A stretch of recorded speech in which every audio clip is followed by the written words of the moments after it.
जय जय रघुवीर समर्थ श्रीमत दासबोध दशक 12वा विवेक वैराग्य नाम समास 10वा उत्तम पुरुष निरूपण नाम श्रीराम समर्थ श्रीराम समर्थ।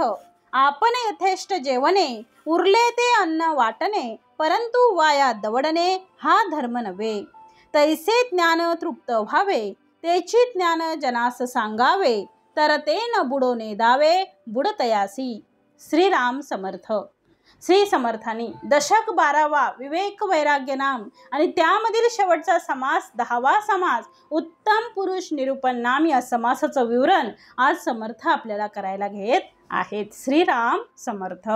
आपण यथेष्ट जेवणे उरले ते अन्न वाटणे परंतु वाया दवडणे हा धर्म नव्हे। समर्थांनी प्रथम ओवीमध्ये सांगितलेलं आहे की आपण पोटभर जेवल्यानंतर जे अन्न उरेल ते टाकू नका, ते अन्न वाटणे जे आहे ते कोणाला गोरगरिबांना ज्याला खरंच गरज आहे त्याला द्या, पण ते वाया घालवू नका। हा काही आपला धर्म नाही। म्हणजे या समासाचंच नाव मुळात काय आहे? उत्तम पुरुष नाम।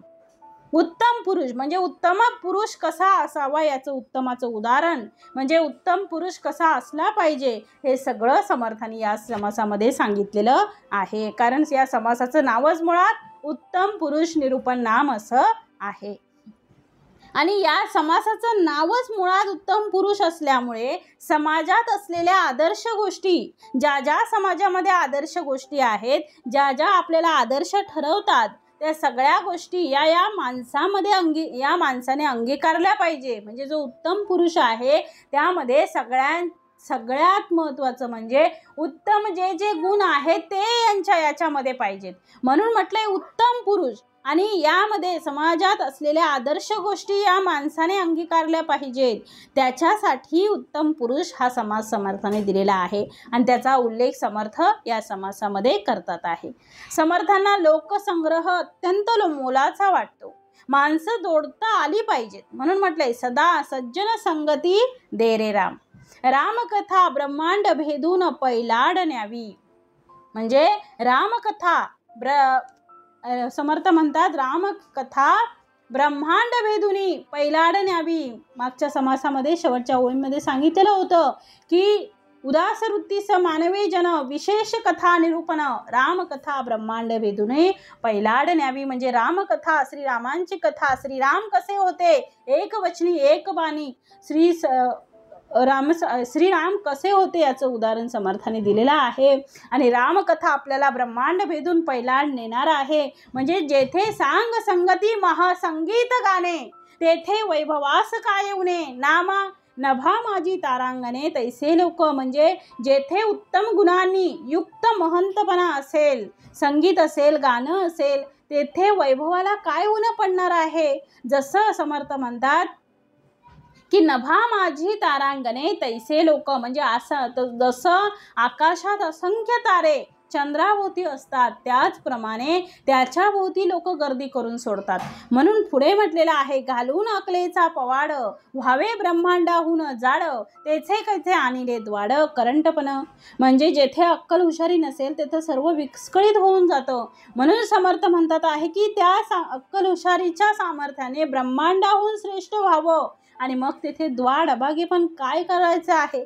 म्हणून समर्थांनी म्हटलंय रामकथा ब्रह्मांड भेदुनी पैलाड न्यावी। अर्थात श्रीरामचंद्रांचे गुण सगळ्यांनी अंगीकारावेत कारण ते उत्तमच आहेत। म्हणून उत्तम पुरुष म्हणजे श्रीराम आहे। श्रीराम हे पुरुषोत्तम आहेत। मागच्या समासाचा शेवट आता आपण पाहिला समर्थांनी केलेला आहे। त्यामध्ये या समासाचा शेवट म्हणजे मागच्या समासाचा शेवट जो समास दिलाय समर्थांनी यज्ञ सिकवन नाम समास 9वा याच दशकामधला दशक 12वा विवेक वैराग्य नाम त्याच्यामधील समास 9वा ज्याचं नाव होतं यज्ञ सिकवन नाम त्या समासामध्ये समर्थांनी शेवटच्या ओळींमध्ये हे सगळं सांगितलेलं होतं आणि समर्थ म्हणतात त्या समासाची शेवट आणि या समासाची सुरुवात या समासाचा सहसंबंध फार जवळचा आहे। म्हणून समर्थांनी श्रीराम गुणात्मक आधारित हा समास लिहिलेला आहे. श्रीरामांकडे कसे गुण होते ते सांगितलेले आहे. ते गुण आपण अंगीकारावेत. ते का सांगितलेत? कारण आपण त्या आदर्शाने चालावं,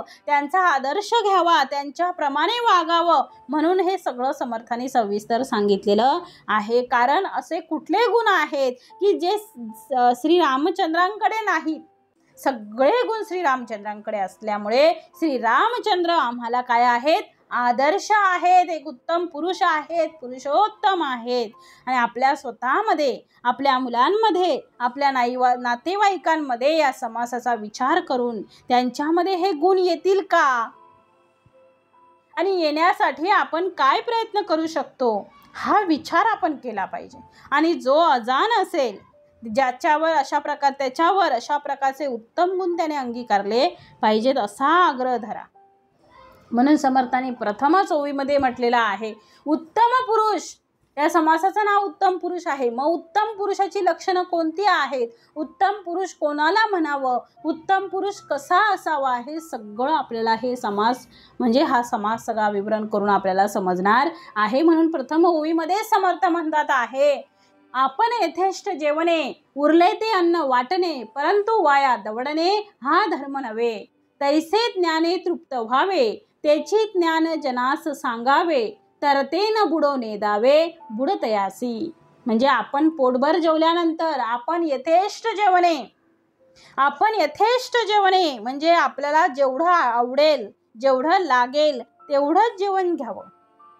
आपल्याला खूप ते आपण हरबकासारखं म्हणजे त्याला मिळता कामा नये, मलाच मिळालं पाहिजे या वृत्तीने खाणं काही योग्य नाही. आपल्याला जेवढं पाहिजे, जेवढं पचेल, जेवढे रुचेल तेवढंच आपण खाल्लं पाहिजे हो. म्हणून समर्थ म्हणतात आहे, जेवढं आवडेल, जेवढं लागेल तेवढंच जेवण घ्यावं. अन्न हे जर पूर्ण ब्रह्म आम्ही म्हणतो, जेवताना आपण श्लोक म्हणतो, वदनी कवळ घेता नाम घ्या श्रीहरीचे, सहज हवन होता नाम घेता पुकाचे, जीवन करी जीवित्वा अन्न हे पूर्ण ब्रह्म, उदर भरण नोहे जाणीजे यज्ञ कर्म. जय जय रघुवीर समर्थ. म्हणजे समर्थ म्हणतात अन्न हे काय आहे? अन्न हे पूर्ण ब्रह्म. अन्न हे कसं आहे? पूर्ण ब्रह्म असं आम्ही म्हणतो. तर अन्नाचा आता पूर्ण ब्रह्म म्हणतो आहे ना, मग अन्नाचा प्रत्येक कण ना कण हा ब्रह्मरूप आहे.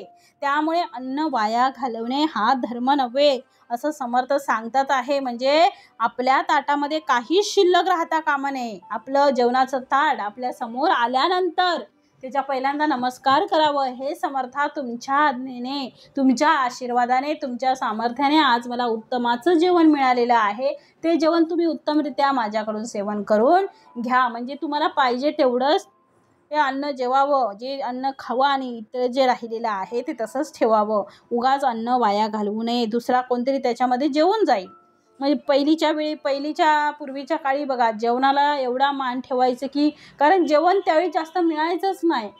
काही लोक तर उपाशीच राहायची हो. सगळ्यांच्याच घरी काय शेती नसायची. आणि आता एवढं जेवण फेकलं जातं आहे. कोणाच्या लग्नाला जा म्हणा, कुठल्या कार्यक्रमाला जा, आपल्याला लागेल, आपल्याला पचेल, आपल्याला आवडेल, आपल्याला रुचेल एवढंच खा. त्याच्या व्यतिरिक्त ते अन्न वाया घालवू नका. म्हणून समर्थ म्हणतात आहे, ताटामध्ये काही शिल्लक राहता कामा नये. अन्नाचा प्रत्येक कण निकण हा खाल्ला गेला पाहिजे. कारण अन्नाचा प्रत्येक कण निकण हा शेतकऱ्याच्या प्रत्येक कष्टातून निर्माण झालेला आहे. तो शेतात राबतो आहे, तेव्हा आमच्या तोंडामध्ये हा अन्नाचा घास जातो आहे. म्हणजे भुकेलेल्यांना अन्न द्यावे, तहानलेल्यांना पाणी द्यावे. म्हणजे यथेष्ट याचा अर्थ जितकं इष्ट असेल तितकं जेवणं. म्हणून म्हटलंय आपण यथेष्ट जेवणे, उरले ते अन्न वाटणे, परंतु वाया दवडणे हा धर्म नव्हे. म्हणजे हा धर्म नाही.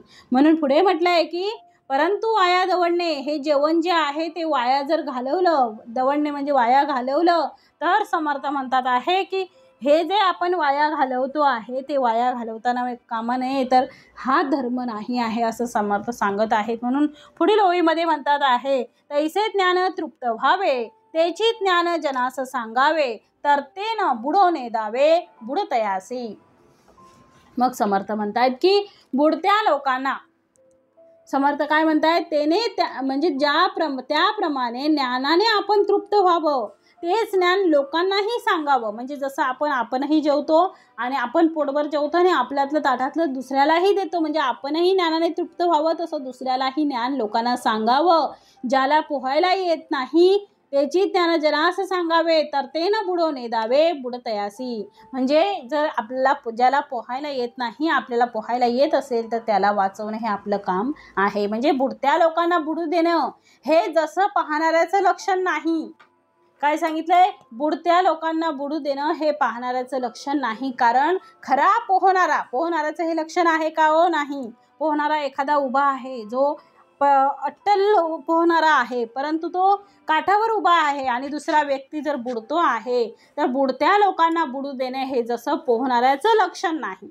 कारण खरा पोहणारा तो आहे की त्या बुडणाऱ्याला जो वाचवतो तो खरा पोहणारा आहे. म्हणून पुढे म्हटलंय समर्थाने, तसा समर्थ म्हणतात, आम्ही ज्ञानाने तृप्त झालो आहोत, तर आम्ही ज्ञानाने तृप्त झाल्यानंतर आम्ही इतरांना मात्र ते ज्ञान दिलं पाहिजे. म्हणून समर्थ म्हणतात आहे, जे जे आपणासी ठावे, जे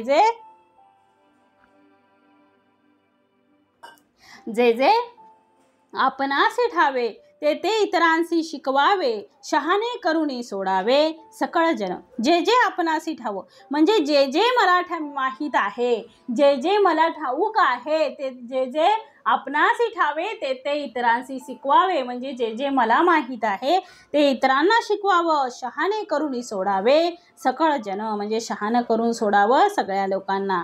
अन्नाने आपण इतरांची भूक भागवतो, त्या वेळेपुरती भागवतो, पण ज्ञानदान केल्यामुळे अन्न बघा, आता आपण जेवलो, आता आपल्याला दुपारची खूप भूक लागलेली आहे आणि आता आपल्याला कोणी जेवण दिलं तर आत्ताची भूक आपली भागते, परंतु रात्री पुन्हा भूक लागते हो. मग ती भूक कोण भागवणार? तसं ज्ञानाचं नाही आहे. ज्ञान एकदा दिलं, ज्ञानाची भूक एकदा भागवली की ज्ञानदान केल्याने जे पुण्य प्राप्त होते किंवा ज्ञानदानाने जो मनुष्य तृप्त होतो, ती तृप्ती मनुष्याला, मानवाला आजीवन प्राप्त होते. म्हणून अन्नदानम महादानम विद्यादानम महत्तमम. मग आयुष्यभर मनुष्य काय होतो? सुखी राहतो. म्हणजे बघा, आपल्याला पहिल्यांदा ज्यावेळी गरज होती त्यावेळी दिली. म्हणजे जसं आपल्याला लहान असताना जेवण भरवलं, मोठं झाल्यावर आपल्याला जर मिळत नसेल तर कोणी जेवण दिलं असेल, नंतर हळूहळू आपण आता मोठे झालो, परंतु आताही आपल्याला जेवणाची गरज आहे हो. मग जसं जे ज्ञान आपल्याला बालपणी पाहिजे होतं ते ज्ञान आपल्याला बालपणी मिळालं, पण आता ते द्यायची गरज आहे का? नाही. कारण ते ज्ञान आपल्याला मिळून आपण आता शहाणे झालेलो आहोत. म्हणजे समर्थ म्हणतात, ज्ञानाने मनुष्य तृप्त होतो, पण जी भूक आहे ती अन्नाने भागते त्यावेळेची, परंतु पुन्हा प्रश्न निर्माण होतो. परंतु ज्ञानदान केल्याने जे पुण्य प्राप्त होतं किंवा ज्ञानदानाने जो मनुष्य तृप्त होतो, ती तृप्ती माणसाला आजीवन प्राप्त होते. जसं आम्हाला 5वीला असताना जसं एखादा आपण सांगतो की माझं गणित अशा टीचरमुळे चांगलं झालं, अशा सरांमुळे चांगलं झालं का? कारण ते आमची जरी शाळा सुटायची वेळ असेल तरी आधी अर्धा तास, म्हणजे शाळा सुटायच्या अगोदर अर्धा तास ते आपलं सराव घ्यायचे. पाढे घ्या, गणित असू दे, गणित बेरजेची असू दे, वजाबाकीची असू दे, गुणाकार भागाकार काही असेल, त्याच्यामुळे जे आपलं बेसिक होतं आमचं ते पक्क झालं. जसं आपण सांगतो ती ज्ञानाची तृप्ती अजूनही आपल्याला आहे. कारण जसं सहज आपण एखाद्या दुकानात गेलो, 12 रुपयाची 4 पेनं घेतली, मग किती रुपये झाले? 12 चौक 48 झाले, हे आपल्याला सहज कळतं. ते ज्ञान आता आपल्याला जर शिकवलं तर मग तसं आपण म्हणतो का की 5वीला असताना मी जेवलो, आता मला जेवायची गरज नाही. म्हणजे जेवणाने भूक भागली, परंतु दुसऱ्या वेळेचा प्रश्न निर्माण झाला. पण ज्ञानाने आपण तृप्त झालो आणि ते आयुष्यभर आजीवन आपल्याला ते सोबत राहील आपण जोपर्यंत आहोत. म्हणून अन्नदानम महादानम, अन्नदान हे पण महादान आहे, पण विद्यादानम महत्तमम. आयुष्यभर मनुष्य सुखी राहतो. म्हणून हे ज्ञान हे आमच्या जवळच ते साठवून ठेवता कामा नये, ते वाटलं पाहिजे. मग आपल्याला जे माहिती आहे ना, जे आपणासी ठावे, ते इतरांशी शिकवावे. मग आपण दुसऱ्याला शिकवत असताना आपल्याला जे माहीत आहे ते दुसऱ्याला आपण सांगितलं पाहिजे, शिकवलं पाहिजे, जेणेकरून मग काय होईल, आपल्यात पण ती अजून सुधारणा होत जाईल, आपल्याला अजून ज्ञान वाढेल. कारण मला हे शिकवायचं आहे, ते शिकवायचं आहे, हे सांगायचं आहे. जसं टीचर बघा, शिक्षक लोक सतत त्यांचा अभ्यास चालू असतो. डॉक्टरांजवळ गेलो तरी डॉक्टरसुद्धा त्यांचा अभ्यास नेहमी चालू, त्यांना अपडेट राहावं लागतं. तसं समर्थ म्हणतात आहे की म्हणजे ज्ञानाचं जसं आपण साठवून ठेवता कामा नये, तसं ज्ञान वाटलं गेलं पाहिजे. त्या ज्ञानाचं सामर्थ्य असं आहे की जितकं वाटाल तितकं ते वाढत जाते, कमी होत नाही. कधीच ज्ञान कमी होत नाही. असं नाही आहे की आज मला जे ज्ञान माहीत आहे, आज मी जसं जसं शिकवतो, आज मला जे येतं ते मी दुसऱ्याला सांगितलं ते कमी होईल, अजिबात नाही. ज्ञान अशी गोष्ट आहे जी दिल्याने वाढते, ती कमी होतच नाही. म्हणून या जगातील सगळ्या धनामध्ये विद्या असं एक धन आहे की जे वाटल्याने कमी होतच नाही. जसं आपल्याकडे 10 रुपये आहेत, मी 5 रुपये वाटले, 5 रुपये कमी झाले, 5 रुपये माझ्याजवळ राहिले, मग ते कमी झालं, धन कमी झालं. जसं आपल्याकडे 2 साड्या आहेत, एक साडी मी दुसरीला दिली आणि एक साडी मला ठेवली, एक साडी कमी झाली म्हणजे घट झाली, म्हणजे कमी झालं. परंतु ज्ञान असं आहे की जे मला माहीत आहे ते मी तिला पण सांगितलं, पण ते ज्ञान काही कमी झालं नाही. म्हणून या जगातील सगळ्या धनांमध्ये विद्या असं एक धन आहे की जे वाटल्याने कमीच होत नाही. चोर चोरूनही ते नेऊ शकत नाही, चोर चोरूनही त्याला नेऊ शकत नाही. त्या ज्ञानाला, त्या विद्येला राजासुद्धा ज्ञानाचं हरण करू शकत नाही. भावाभावांमध्ये बघा, जमिनीची वाटणी होते, प्रॉपर्टीची वाटणी होते, जेवढं आईवडिलांनी कमवलेलं आहे. जर 2 भाऊ असतील तर दोघाही भावांचे बरोबर अधिकार त्याच्यामध्ये मिळतात.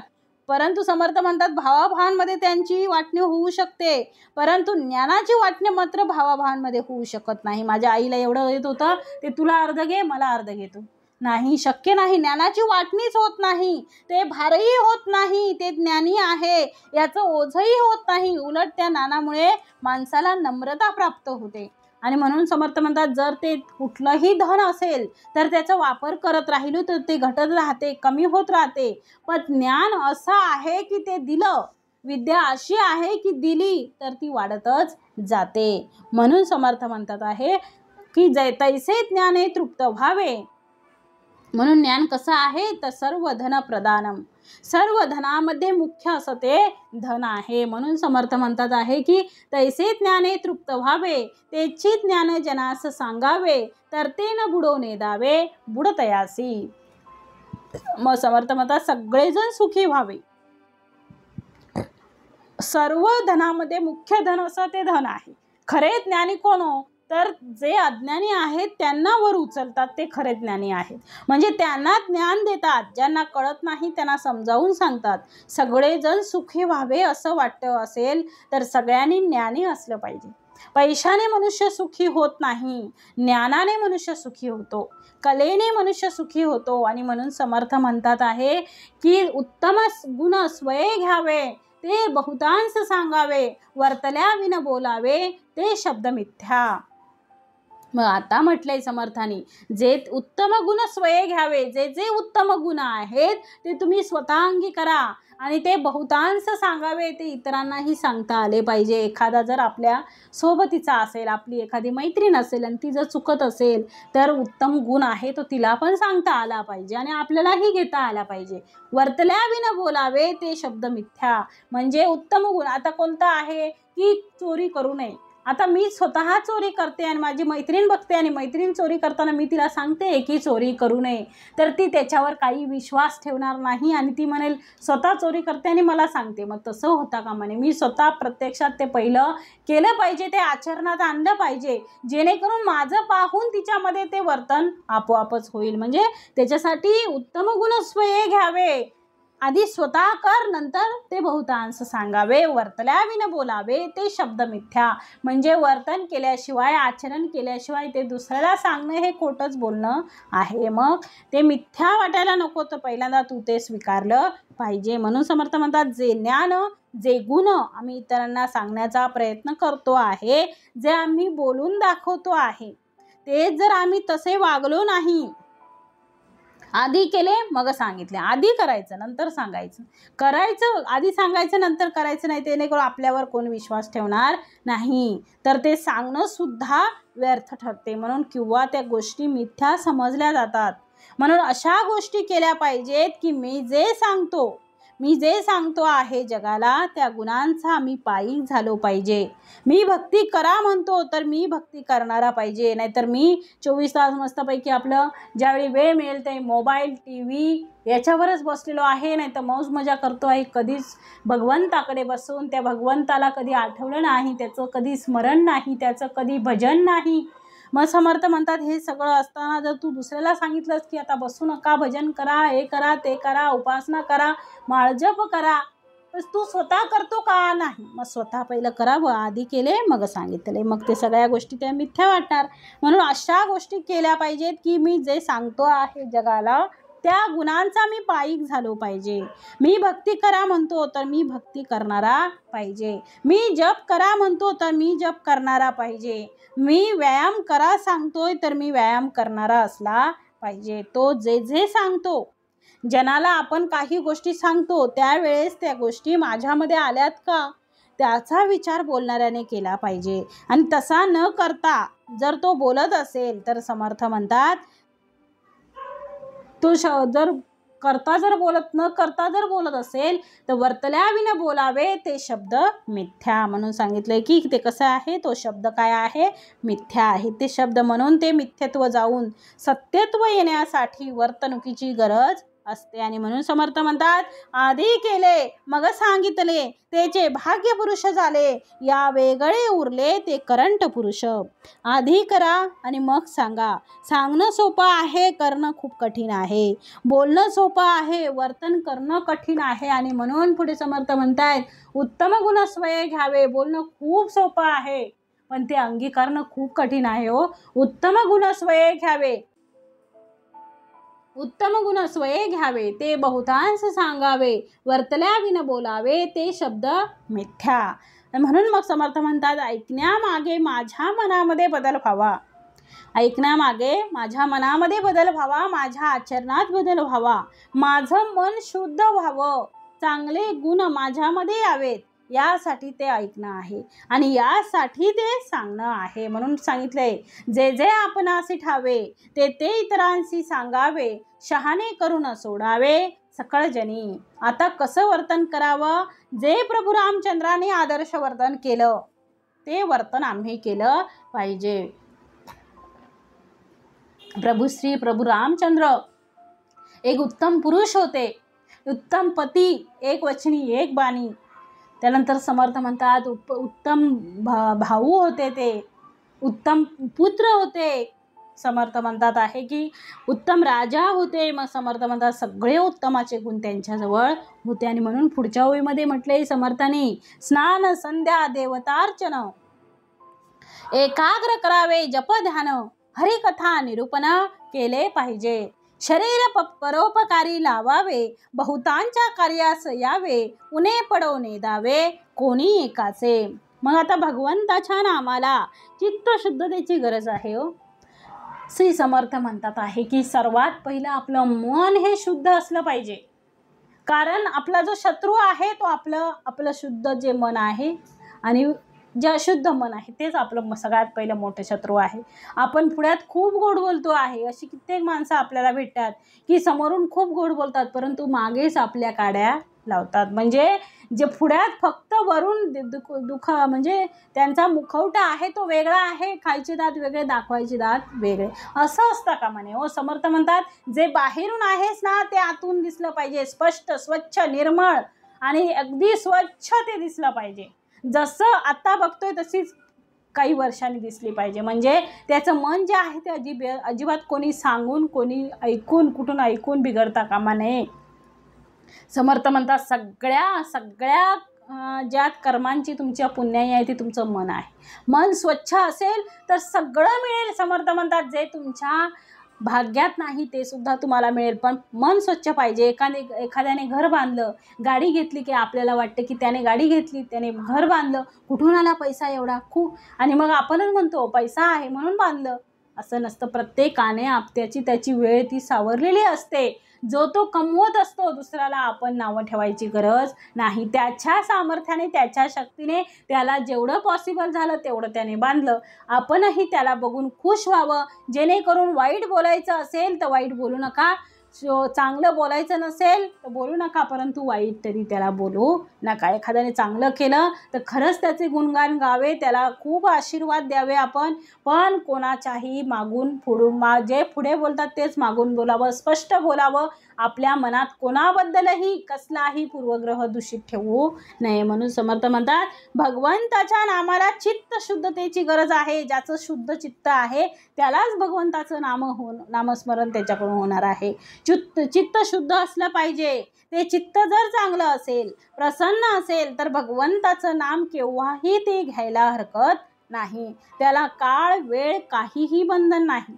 म्हणून वामन पंडितांचा श्लोक आहे, सदा येता जाता उठत बसता काम करिता, सदा येता देता घेता वदने वदता ग्रास गिळता. म्हणजे कधी कधी नाव समर्थ म्हणतात सगळ्या वेळी आपल्याला मुखातून नाम आलं पाहिजे. सदा येत जाता, येताना जाताना उठताना बसताना खेळताना, येता जाता देता घेता, दुसऱ्याला देतानाही आणि आपण त्याच्याकडचं घेतानाही आपलं नामस्मरण अखंड राहिलं पाहिजे. भगवंताचं नाम घेण्यामध्ये काहीही अडचण नाही. आपल्याला पैसे मोजावे लागतात का, की असं आहे की एक नामस्मरण घ्या चला 500 रुपये काढा, एक दुसरं नामस्मरण 500 रुपये काढा, असं काहीच नाही आहे. विना मोबदला विना सायास आहे ते, फक्त आपल्या मुखातून निघालं पाहिजे. म्हणून म्हणतात समर्थ भगवंताचं नाम घेण्यामध्ये काहीही अडचण नाही. ते वैखरीनेच घेतलं पाहिजे, गरज नाही अंतरातून घ्या. भगवंताचं स्मरण केलं तरी सुद्धा चालते. त्याचं नामउच्चार जिभेने होत असेल तर सोन्याहून पिवळं आहे, नसेल होत तर मनामध्ये घ्यावं. शुद्धता समर्थ म्हणतात ही 3 गोष्टींची आहे. शुद्धता समर्थांनी 3 गोष्टींची सांगितलेली आहे. एक शुद्धता ही काया वाचा, समर्थ म्हणतात एक आहे काया, दुसरा आहे वाचा, तिसरा आहे मन. 3 गोष्टींची शुद्धता आहे. पहिलं स्वच्छ व्हा, म्हणजे स्वच्छ व्हा. पहिलं काया, शरीर स्वच्छ ठेवा. शरीर स्वच्छ असेल तर आपल्याला प्रसन्न वाटते. असं वाटतं काही लोकांना की आता आंघोळ करून हे करून सगळं करेपर्यंत उशीर होणार, मग काय करू कसं करू, मग ते राहून जातं. तसं नाही हो. सकाळी उठून आपण स्वच्छ आंघोळ केली तर आपलं मनही प्रसन्न होतं. देवाकडे जाताना आपल्याला प्रसन्न वाटतं. म्हणजे आपल्याला प्रसन्न वाटतं. आपलं चित्त जे इकडं तिकडं बिघडलेलं होतं ते काय नाही, म्हणजे आपण आंघोळ केली तर आपलं सगळं काय आहे ते मन स्वच्छ होतं. वाचा पवित्र ठेवा.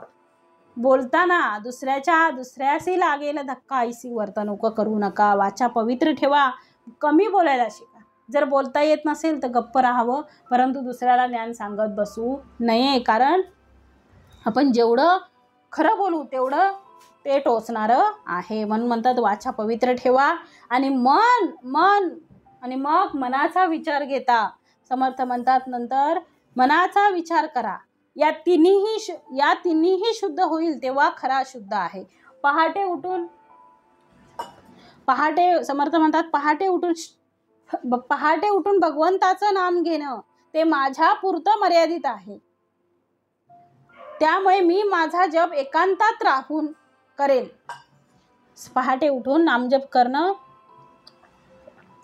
हे माझं काम आहे, म्हणजे माझा जप आहे, तो एकांतात राहून करेल. पण भगवंताची जेव्हा आम्ही आराधना करतो, मंदिरात जाऊन तिथे पूजा अर्चा करतो, त्यावेळेस मात्र आपण आंघोळ करूनच सोवळं नेसून जावं. आणि त्यामुळे आपलं मन, बुद्धी आणि शरीर याला स्वच्छ ठेवून पवित्र ठेवून मग आराधना करावी, जेणेकरून आपल्याला शुद्ध पवित्र झाल्यासारखं वाटतं. म्हणून समर्थ म्हणतात आहे स्नान संध्या देवार्चन एकाग्र करावे जपध्यान हरिकथा निरूपण केले पाहिजे. शरीर परोपकारी लावावे बहुतांच्या कार्यास यावे उणे पडो नेदावे कोणी एकाचे. मग आता समर्थ म्हणतायत की हळूहळू समर्थाने आता कसं असावं आपण ते पण सांगतात आहे. आता हळूहळू निर्व्यसनी राहणं किती आवश्यक आहे बघा. निर्व्यसनी शरीर परोपकारी लावावे बहुतांच्या कार्यास यावे उणे पडो नेदावे कोणी एकाचे. मग आता हळूहळू निर्व्यसनी राहणं किती आवश्यक आहे हे हळूहळू आता पिढीला कळू लागेल. मग निर्व्यसनी राहिलं पाहिजे. निर्व्यसनी राहिल्यामुळे किती आवश्यक आहे आता हे कळतंय हो. किती आजार आलेत आता. आणि आता काय होतंय त्याचं कारण असं आहे की त्याचे दुष्परिणाम आपल्याला आता दिसून आलेले आहेत. कारण हजारो लोकांना, किती लोकांना समर्थ म्हणतात आहे की हजारो लोकांना या सद्गुणांचा अवलंब करताना पाहताना इतर लोकसुद्धा त्यांचं अनुकरण करतात. म्हणून घरातील ज्येष्ठ लोकांनी याचं पहिलं अनुकरण केलं पाहिजे. बघा, आई वडील जसे असतील तसे मुलं होणार. मग आजी आजोबांचं बघून, आपल्या घरात जर वयस्कर आजी आजोबा असतील, आई वडील कामाला जात असतील, दिवसभर घाई गडबडीत असतील, आजी आजोबा असतील नामजप करतायत, देवाची पूजा करतायत, स्वच्छ सकाळी उठून आंघोळ करून सगळं देवाचं आवरून सगळं व्यवस्थित करतात आहे, म्हणजे रोज स्नान संध्या केली जाते आहे, जपध्यान केला जातो आहे, सगळ्यांवर घरी लक्ष आहे. मग मुलं हळूहळू आपोआप तसंच त्यांचं घ्यायला बघतात, म्हणजे त्यांचे चांगले संस्कार त्यांच्यावर लहान मुलावर आपोआपच होतात. आजी आजोबांनी नमस्कार केला, देवाच्या पुढ्यात बसले जपध्यान करायला, की मुलंही जाऊन नातवंडही बसतात. म्हणजे हा संस्कार आहे तो हळूहळू पुढे पुढे चालत आलेला आहे. म्हणून त्याबरोबर आपण जपध्यान केलं पाहिजे. जप करण्यासाठी काळ, वेळ, स्थळ हे कुठेही बंधनकारक नाही आहे. आपण कुठेही नामस्मरण करू शकतो. कोणाचं बंधन आहे की आता जप करू नको, ध्यान करू नको, नाही, कोणीच आपल्याला थांबवू शकत नाही. म्हणून नामस्मरे निरंतर ते जाणावे पुण्य शरीर. नामस्मरण करण्यासाठी स्थळाचा, काळाचा, वेळेचा कुठेही नियम नाही. पण मला प्रसन्नता कुठे वाटेल याचा जर मी विचार केला तर जप करताना आपण आंघोळ करून करावा. आपलं मनही प्रसन्न राहते आणि जो कोणी निष्ठेने, निष्काम भावनेने जपध्यान करतील त्याला प्रत्यक्ष रामराया दर्शन देतील. जप करतो आणि भगवंतांना प्रार्थना करतो की देवा माझ्या मागचं हे संकट दूर होऊ दे. त्या जपाच्या सामर्थ्याने आणि सद्गुरू ते संकट काय करतात, जपाच्या सामर्थ्याने आणि सद्गुरू कृपेने त्यांचं संकट दूरही होते. पण तुम्ही केलेला तो जप जो आहे तो त्या संकटांच्या निवारणासाठी तो वापरला जातो आणि त्यामुळे तो सकाम होऊन जातो. म्हणून पुढे म्हटलंय समर्थाने, काय म्हटलंय तर स्नान संध्या देवार्चन एकाग्र करावे जपध्यान, हरिकथा निरूपण केले पाहिजे. एकाग्र करावे, मन एकाग्र करा. पण ते एकाग्र होत नाही. आता एकाग्र होते का नाही बघा. कधी कधी आपण बसलो की आपण एवढे चिंतेत असतो की आपल्या मनातून तो विषय जात नाही. म्हणून समर्थ म्हणतात पहिलं मन एकाग्र करा. ते फार चंचल आहे हो. सगळ्याला थांबवण्याची ताकद आहे, परंतु मनाला कसं थांबवणार आहेत. मनाचा वेग एवढा आहे की सगळ्यात जास्त पृथ्वीवर या मनाचा वेग असेल. म्हणून समर्थ म्हणतात इतकं चंचल आहे ते मन की वायू तत्वापासून ते निर्माण झालेलं आहे की त्या मनाला एक क्षणही एका ठिकाणी बसणं होत नाही. माणूस बसेल पण मन नाही त्याचं बसत हो. आणि सूर्यकिरण हे मुळात तेजस्वी आहे, पण ते असं विस्तीर्ण झाल्यामुळे, वेगवेगळीकडे फैलल्यामुळे त्याचा फारसा प्रभाव सूर्यकिरणाचा नाही, तसं ते आहे. म्हणून समर्थांनी म्हटलंय एकाग्र करावे जपध्यान. तसं आम्ही भगवंतावर जर आम्ही लक्ष केंद्रित केलं तर त्याचं पुण्य शतपटीने जास्त आहे. म्हणून पुढे म्हटलं आहे हरिकथा निरूपण केले पाहिजे. हरींची कथा, भगवंताची कथा, हरीची कथा म्हणजे त्या भगवंताची कथा आपण ऐकली पाहिजे, केली पाहिजे. भगवंताची भक्ती करावी, हरिकथा निरूपण केले पाहिजे. श्रीरामांची कथा, श्रीकृष्णांची कथा, मग या सगळ्या कथा आपण त्या ऐकल्या पाहिजेत. आणि म्हणून समर्थ पुढे म्हणतात शरीर परोपकारी लावावे, बहुतांच्या कार्यास यावे, उणे पडवणे दावे कोणी एकाचे. मग काय सांगितलं आहे, शरीर परोपकारी लावावे. आता शरीर परोपकारी लावावे म्हणजे काय तर समर्थ म्हणतात की माणसाचं, म्हणून परोपकारी माणसाचं शरीर झिजलं पाहिजे. दुसऱ्यावर उपकार करणं हे खरं शरीराचं कार्य आहे. आत्मपरीक्षण जर आम्ही केलं, खाणं पिणं आणि झोपणं याच्यासाठी मुळात हे शरीर नाही आहे. खाणे पिणे आणि झोपणे यामुळे शरीर तयार होते, पण शेवटी त्याचं कार्य काय तर जसं आपण गाडीमध्ये पेट्रोल भरतो तर पेट्रोल कशासाठी भरायचं तर गाडी चालावी म्हणून भरतो.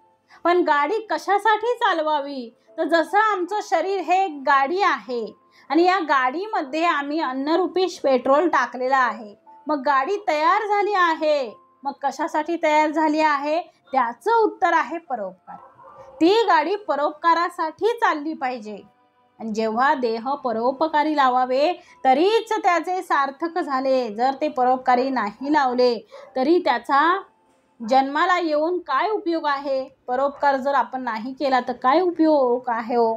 या जगाकडे तुम्ही नजर टाका. परोपकाराय फलंती वृक्षः, परोपकाराय वहंती नद्या. म्हणजे माझं शरीर हे परोपकारासाठी आहे हे जाणलं पाहिजे. आपण दुसऱ्याला मदत करता आली पाहिजे. आपल्याकडे जर एखादी गोष्ट असेल आणि खरंच जर दुसऱ्याला त्याची गरज असेल तर त्यालाही त्या गोष्टीचा फायदा झाला पाहिजे. म्हणजे त्याला आपण मदत केली पाहिजे, तरच आपल्या जीवनाचं सार्थक आहे. स्वतःसाठी जगून काही उपयोग नाही. कधी कधी दुसऱ्यांच्या सुखासाठी आपल्याला जगता आलं पाहिजे. म्हणून समर्थ म्हणतात, तसंच नद्या कशासाठी वाहतात? तर सगळी सुजलाम सुफलाम होण्यासाठी. नद्या कशासाठी वाहतात? स्वतःसाठी वाहते का? नदी नाही.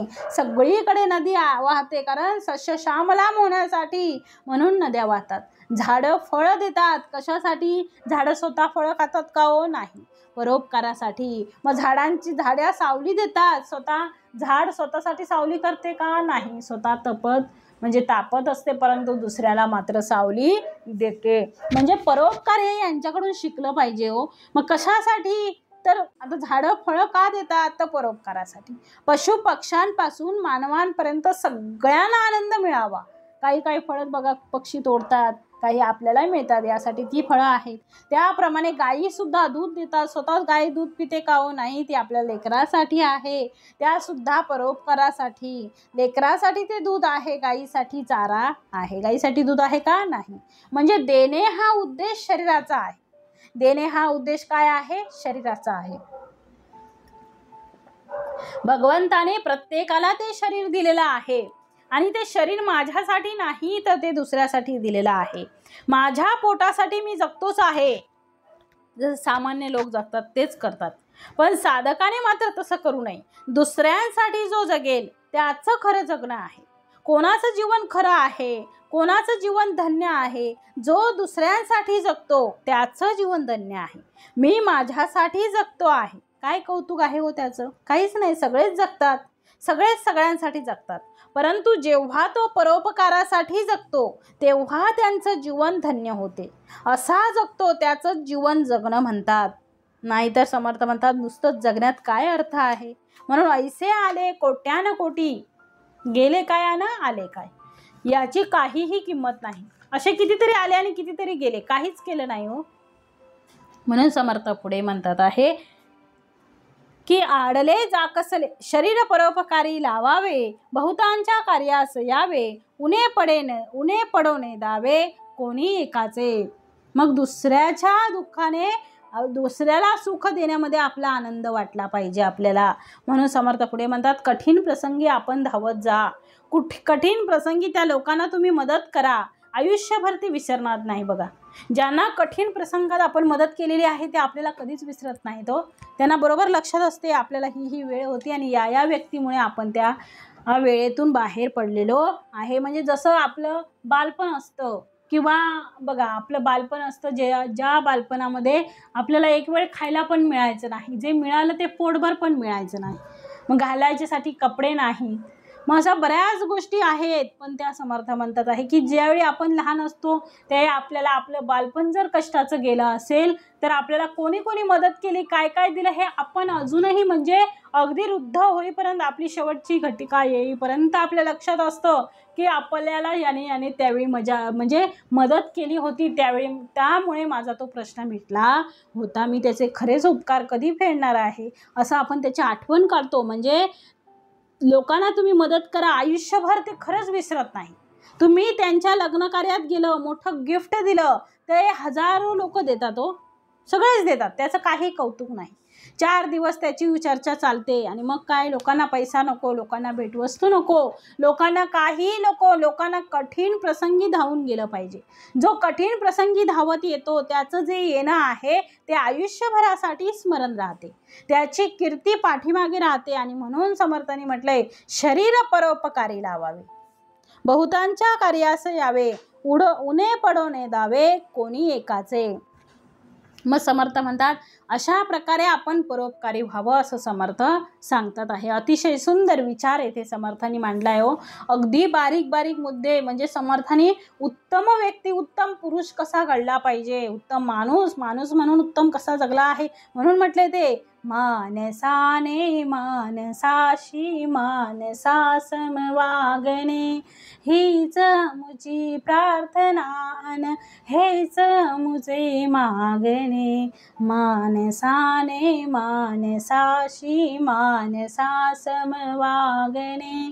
मग का म्हटलं आहे? कारण माणसाने माणसाशी माणसाप्रमाणे वागता आलं पाहिजे. त्याला ज्यावेळी गरज लागेल, ज्या ज्या गोष्टीची गरज असेल, जर आपल्याकडे ते शक्य असेल तर आपण त्याला मदत करावी. म्हणून म्हटलंय बहुतांच्या कार्यास यावे, उन्हे पडवणे दावे कोणी एकाचे. अशा प्रकारे आपण परोपकारी व्हावं असं समर्थ सांगतात. अतिशय सुंदर विचार समर्थांनी येथे मांडले आहेत. हे आपल्यासाठी आहे, सगळं आपल्याला घडवण्यासाठी हा अट्टहास चाललेला आहे. मग समर्थ म्हणतात आता तुम्ही हे श्रवण करता आहेत ना, मग आपल्यामध्ये कोणते कोणते गुण नाहीत, आपल्यामध्ये काय काय येणं आवश्यक आहे, आपण कसे वागत आहोत, हे ऐकल्यानंतर, हे श्रवण केल्यानंतर समर्थांनी हे सगळं आपल्याला दिलेलं आहे. त्याच्यामध्ये आपल्यामध्ये बदल करून घेणं हे आपल्याकडे आहे. नुसतं ते श्रवण करून ऐकून सोडून देऊ नका, त्याच्यावर आपण तसं वागलं पाहिजे. आपण अजून पण नाही वागलो, याच्या पुढे आपल्याकडे खूप वेळ आहे.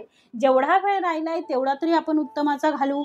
त्याच्यासाठी समर्थांनी हे सगळं सांगितलेलं आहे. आम्ही उत्तम झालो पाहिजे, हा एकच अट्टहास समर्थांचा आहे. म्हणून समर्थ पुढे म्हणतात आहे आडले जाकसले जाणावे, यथान शक्ती कामास यावे, मृद वचने बोलत जावे कोणी एकासी, दुसऱ्याच्या दुःखे दुखवावे, परसंतोषे सुखी व्हावे, प्राणी मात्रास मिळवून घ्यावे बऱ्या शब्दे. मग समर्थाने उत्तम गुणांमध्ये समावेश केला आहे तो परोपकाराचा. त्या परोपकारातल्या बारीक सारीक गोष्टी आहेत. आडले जाकसले जाणावे म्हणजे किती छोट्या छोट्या गोष्टी असतात ओ व्यवहारात, तेवढी मदत जरी आपण केली तरी सुद्धा तो त्या मदतीचं स्मरण ठेवतो. एखादी आपली जर खरंच गरज आहे की आपल्याकडे हे नाही आहे आणि त्यांनी मदत केली तर आपण कायमचं त्या लक्षात ठेवतो आणि प्रसंगी तो तुम्हालाही मदत करतो. कारण त्याला वाटतं की माझ्या काळात, म्हणजे माझा जो दुःखद काळ होता त्या काळात त्याने मला मदत केली, मग मला आता त्याला मदत करता आली पाहिजे. या महापुरुषांकडून आपण काय शिकावं तर यांनी त्यांच्या जीवनामध्ये परोपकाराशिवाय दुसरं काहीही केलं नाही आणि म्हणून त्यांची कीर्ती सूर्य चंद्र जोपर्यंत आहेत तोपर्यंत अजरामर राहणार आहे. म्हणून म्हटलंय तनु त्यागिता कीर्ती मागे उरावी, मना सज्जना हेची क्रिया धरावी, मना चंदनाचे परित्वा जिजावे, परी अंतरी सज्जना निववावे. म्हणून समर्थ म्हणतात मना सज्जना हेची क्रिया धरावी. म्हणून म्हटले आहे काही करू नका. सगळ्या नवविधा भक्तीच्या प्रकारातून आपण जातो, परंतु या सगळ्याचं परिवसन कशात झालं पाहिजे? याचं परिवसन दयेमध्ये झालं पाहिजे. म्हणून दया आहे, दया आली पाहिजे आपल्याला उत्पन्न व्हावी. ती दया उत्पन्न होणे म्हणजे दुसऱ्यावर परोपकार नाही आहे, तर ते माझं कर्तव्य आहे. दया आली पाहिजे. काही माणसांना दयाच येत नाही. मनुष्य एवढा व्याकुळ असतो आपल्या दुःखामध्ये, आपल्याला त्याच्याशी बोलायलाही वेळ नसतो. म्हणजे दुसऱ्याला आपल्याला कधी ते एखाद्या व्यक्तीकडे एवढा हीनदीन असतो, तो आपल्याकडे एवढी विनवणी करत असतो आणि काही लोकांना त्यांची दयासुद्धा येत नाही. म्हणून सगळ्यात पहिले आधी दया आली पाहिजे, तरच आपण परोपकार करणार. दया नाही आली तर परोपकार करणार कुठून? आणि दया आली म्हणजे ते काही वेगळं नाही, तो परोपकार नाही, दुसऱ्यावर परोपकार नाही आहे, तर हे माझं कर्तव्य आहे आणि परोपकार केल्याने जे पुण्य प्राप्त होते ते परोपकार करणे आहे. म्हणजे हे माझं कर्तव्य म्हटलं पाहिजे, हे माझं कर्तव्य आहे असं म्हटलं पाहिजे. तो परोपकार स्वधर्म झाला पाहिजे. मी परोपकार करतो हे कळता कामा नये. एका हाताने, जसं म्हणतात उजव्या हाताने दिलेलं डाव्या हाताला कळता कामा नये, डाव्या हाताने दिलेलं उजव्या हाताला कळता कामा नये.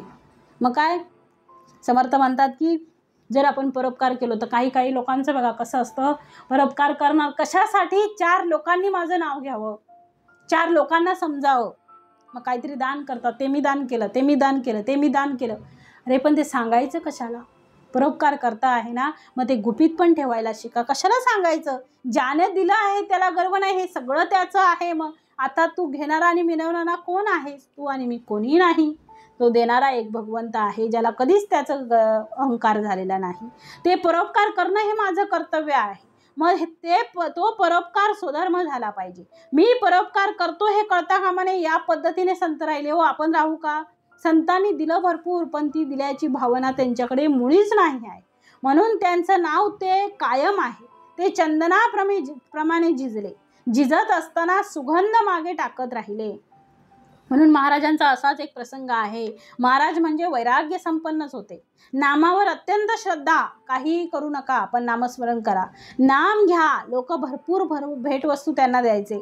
एका गृहस्थाने त्यांना लोटा आणून दिला, चांदीचा लोटा, आणि म्हणाले की महाराज आपल्याला अर्पण करतो आहे. महाराज काहीही बोलले नाहीत. दुसरे कोणीतरी नमस्कार करायला आले, तेव्हा त्यांनी चांदीची लोटी म्हणजे लोटा तो ज्या हाताने घेतला त्याच हाताने त्यांना परत करून दिला, म्हणजे दुसऱ्या भक्तांना. मग त्यांचा भक्त समोरच बसलेला होता. महाराज शास्त्र असं आहे, त्यांना सांगत होते समोर बसलेले भक्त की महाराज शास्त्र असं आहे की दान करताना उजव्या हाताने करावं, तुम्ही डाव्या हाताने कशी काय दिली? महाराज हसले आणि त्यांना त्याच्या प्रश्नांचं उत्तर दिलं. ते म्हणाले, महाराज म्हणाले, एकतर हे मी दिलेलंच नाही, कारण ते माझं नव्हतंच, आणि दुसरी गोष्ट मी दिलं असं जर म्हणायचं असेल तर ज्या हाताला ती लोटी होती तो तांब्या होता. त्याच हाताने मी त्याला यासाठी दिलं की त्या हातात घेतल्यानंतर डाव्या हातातून उजव्या हातात घेत असताना जर माझी मती फिरली, जर त्याच्यामध्ये मी अडकलो आणि तेवढ्या वेळामध्ये माझ्या लोटीचा संस्कार झाला तर, म्हणून ज्या बाजूला होती त्याच बाजूने मी त्यांना उचलून दिली. जी माझी नाही ती कशाला ठेवायची? म्हणजे नेकी करायची, परंतु ती कळू द्यायची नाही.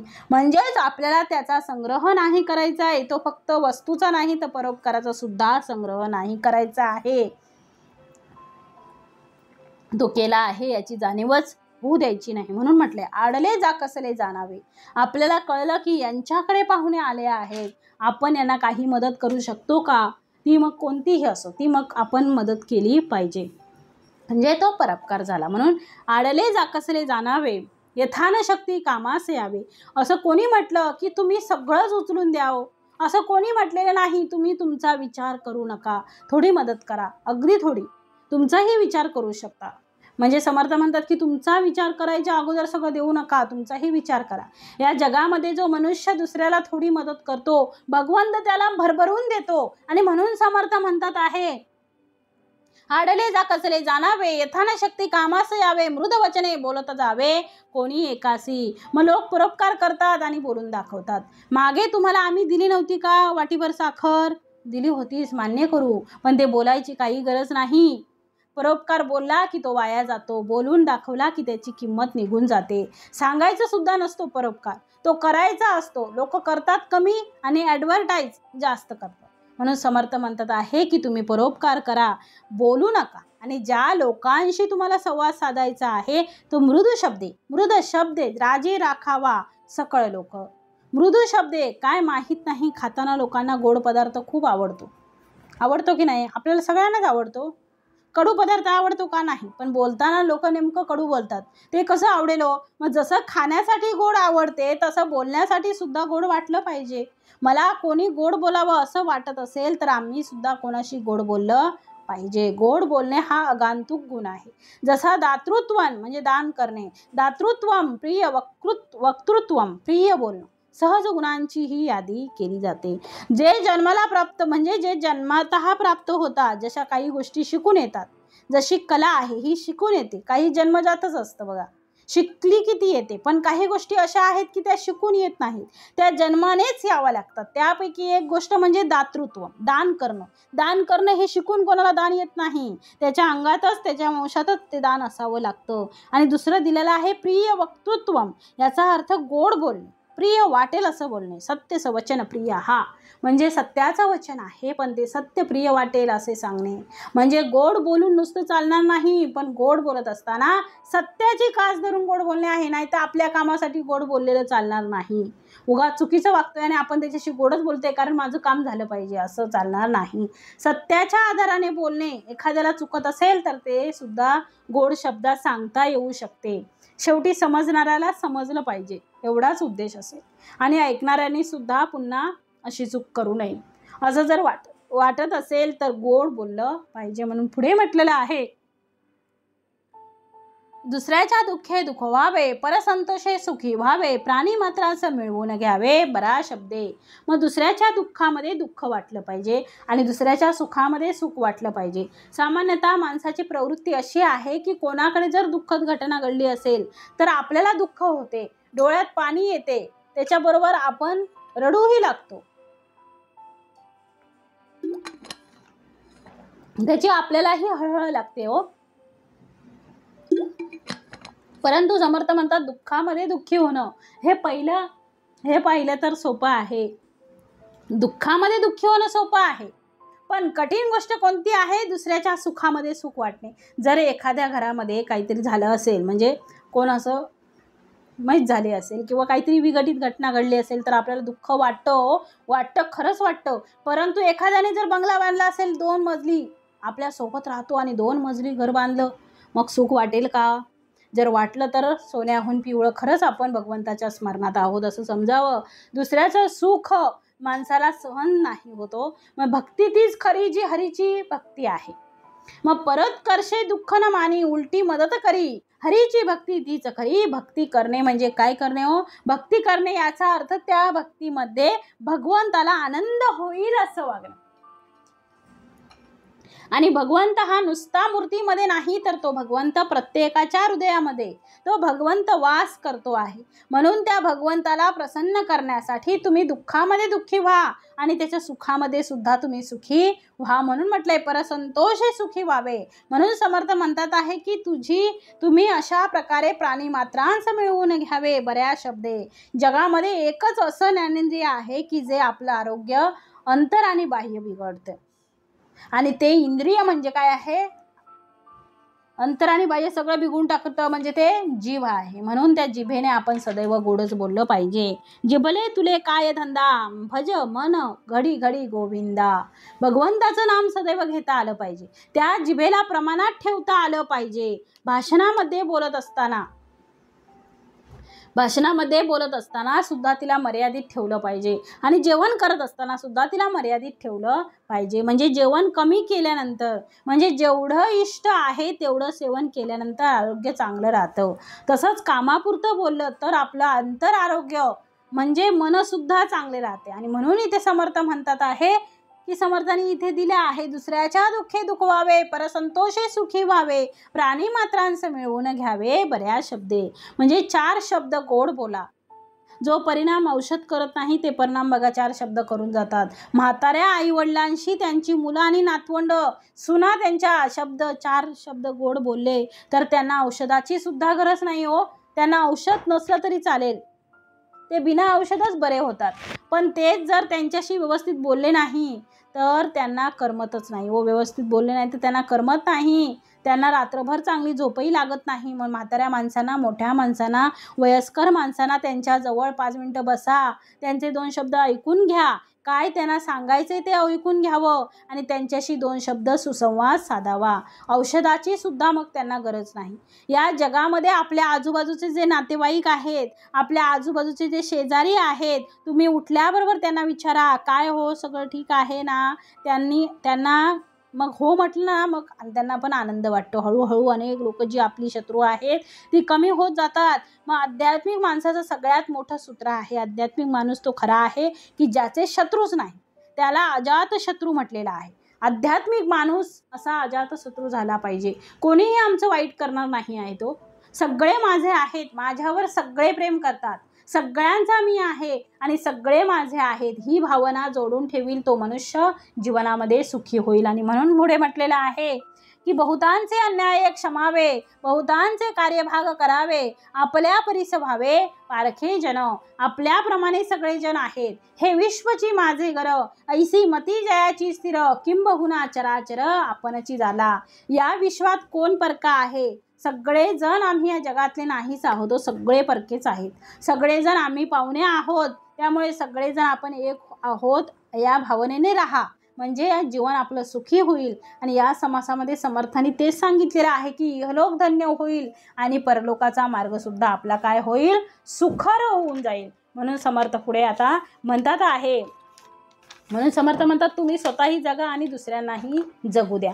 आणि म्हणून समर्थांनी पुढच्या ओळीमध्ये म्हटलेलं आहे, बहुत्यांचे अन्याय क्षमावे, दुसऱ्याचे अंतर जाणावे, तदनुसारची वर्तावे, लोकांचं परीक्षित जावे नाना प्रकारे, दुसऱ्यांच्या अंतरंगातील विचार जाणून त्याच्यानुसार त्यांच्याशी वागावं, नाना प्रकारे लोकांची परीक्षा करत राहावं, नेमकची बोलावे, तत्काळची प्रतिवचन द्यावे, कदापि रागास न यावे क्षमारूपे. मग मोजकेच बोलावं, कुणी काही विचारलं तर तत्काळ त्याचं प्रत्युत्तर द्यावं, कधीही कुणावर रागावू नये, सर्वांना क्षमा करावी, दुसऱ्यांच्या अंतरंगातील त्यांच्यानुसार ते वागावं, त्यांना क्षमा करता आपल्याला आली पाहिजे. म्हणून पुढे समर्थ म्हणतात आहे, आलस्य अवघाच दौडावा, यज्ञ उदंडची करावा, शब्द मत्सर न करावा कोणी एकाचा.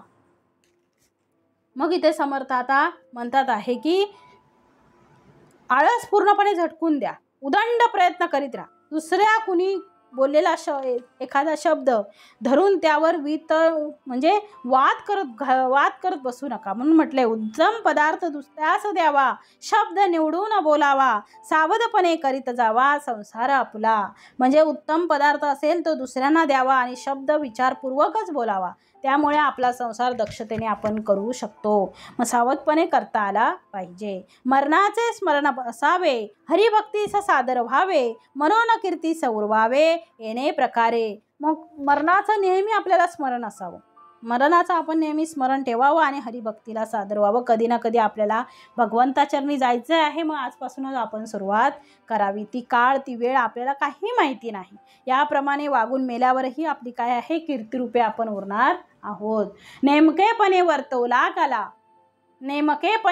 लागला, तो बहुतांश कळो आला, सर्व आजरवी तयाला काय उणे. त्याप्रमाणे उत्तम गुणाने युक्त असं त्याचं नेमस्त वागणं पाहून अनेक लोकांत तो प्रसिद्ध पावतो आणि मग सर्व लोक त्याच्याशी प्रेमाने वागू लागतात आणि मग त्याला काहीच उणं पडत नाही. म्हणून पुढे म्हटलंय, ऐसा उत्तम गुणी विशेष, तयासे म्हणावे पुरुष, जयाच्या भजने जगदीश तृप्त होये. म्हणजे अशा विशेष उत्तम गुणांनी जो संपन्न असतो त्यालाच माणूस म्हणावं, त्याने केलेल्या भजनाने जगदीश प्रसन्न होतो. म्हणजे त्याने केलेल्या भजनाने समर्थ प्रसन्न होणार. उदंड धिक्कारून बोलती, तरी चळो नेदावी शांती, दुर्जनास मिळो न जाती, धन्य ते साधू.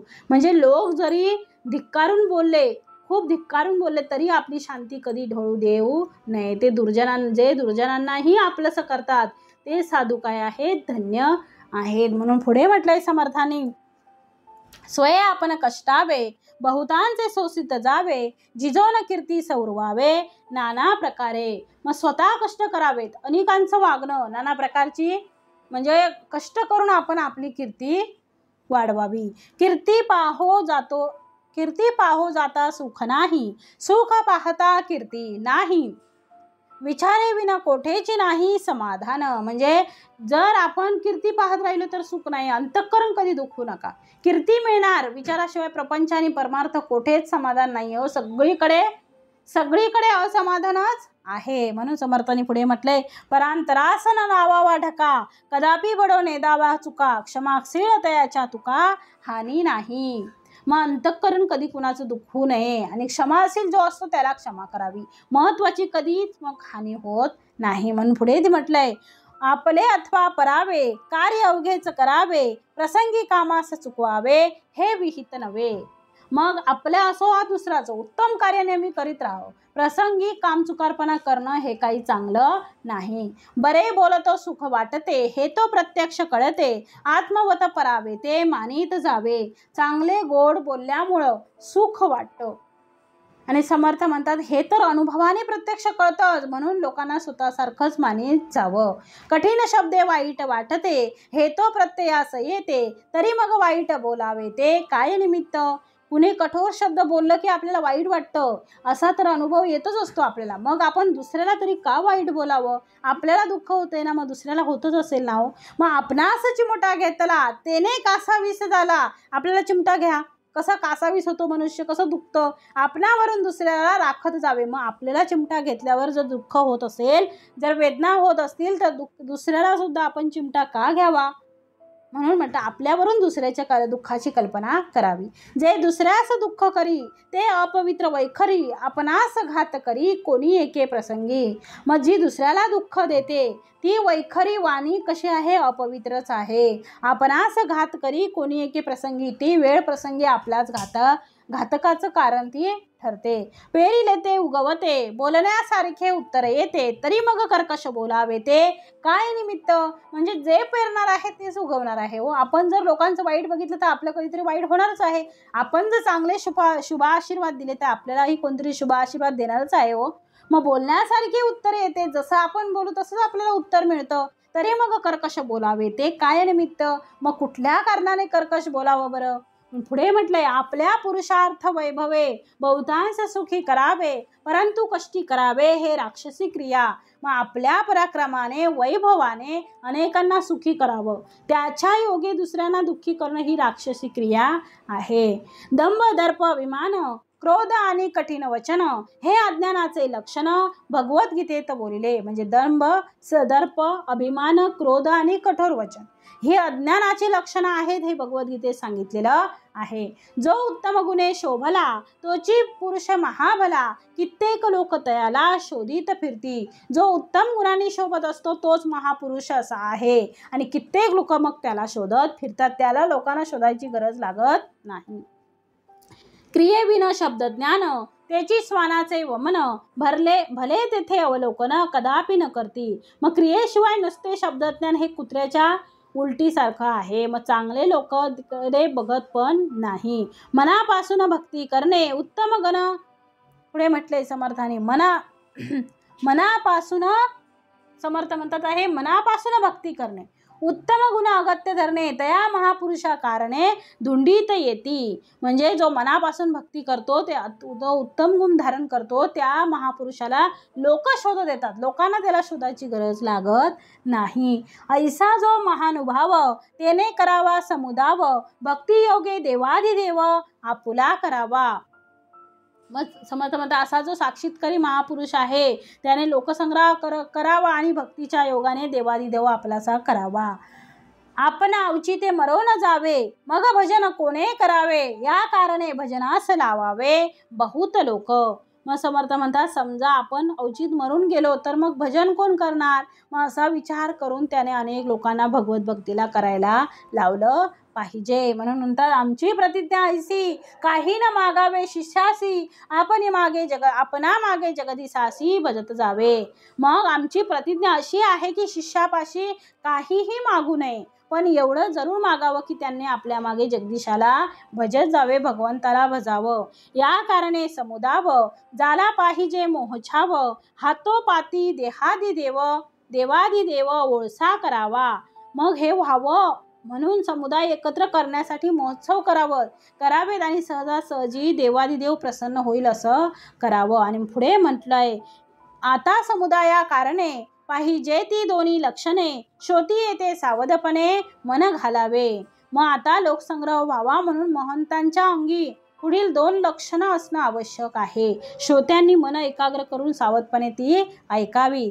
जेणे बहुतांश घडे भक्ती हे रोकडी प्रबोध शक्ती, बहुतांचे मनोगत हाती घेतले पाहिजे. मग ज्या योगाने अनेकांकडून भक्ती घडेल अशा रीतीने प्रबोधन शक्ती म्हणजे विषय नीट समजावून सांगता येईल असे वक्तृत्व हवे आणि अनेकांचे अंतःकरण जिंकता आलं पाहिजे. म्हणून पुढे म्हणतात पुढे समर्थांनी इथे दिलं आहे की मागा बोलिले उत्तम गुण तयास मानिती प्रमाण, प्रबोध शक्तीचे लक्षण पुढे चाले. मग यापूर्वी जे उत्तम गुण सांगितले ते अंगी असणं आवश्यक आहे. ते ज्याच्या अंगी दिसून येतात त्याचेच बोलणं लोक प्रमाण मानतात आणि त्याच्या प्रबोधन शक्तीने लोक प्रेरित होऊन कार्य करू लागतात. म्हणून पुढे म्हटलं आहे बोलण्यासारखे चालणे स्वये करून बोलणे तयाची वचने प्रमाणे मानिती जन. मग जो बोलण्याप्रमाणे स्वतः वागतो आणि आधी स्वतः करून मग बोलून दुसऱ्यास उपदेश करतो त्याची वचने लोक प्रमाण मानतात. आणि पुढे म्हणून म्हटलंय समर्थांनी जे जनास मानेना ते जनही मानिना, आपण एकला जन नाना सृष्टीमध्ये. मग जे लोकांना पटत नाही ते लोक मनात नाहीत, ऐकून घेत नाही, म्हणजे मानत नाहीत, ऐकून घेत नाहीत. आपण एकटे असतो आणि जगात लोक अनेक आहेत. म्हणून म्हणून सांगाती असावे, मानत शिकवावे, हळूहळू सेवटा न्यावे विवेकाने. म्हणून लोकांना बरोबर घेऊन कार्य करावं, हळूहळू समजावं, त्यांच्या कलेने घेऊन त्यांना शिकवावं आणि विवेकाने हळूहळू त्यांना शेवटच्या पायरीपर्यंत न्यावे. परंतु हे विवेकाची कामे विवेकी करील नेमे, इतर ते बापुडे भ्रमे भांडोच लागले. परंतु त्याप्रमाणे युक्तीने लोकसंग्रह करणे हे विवेकी पुरुषाचं काम आहे.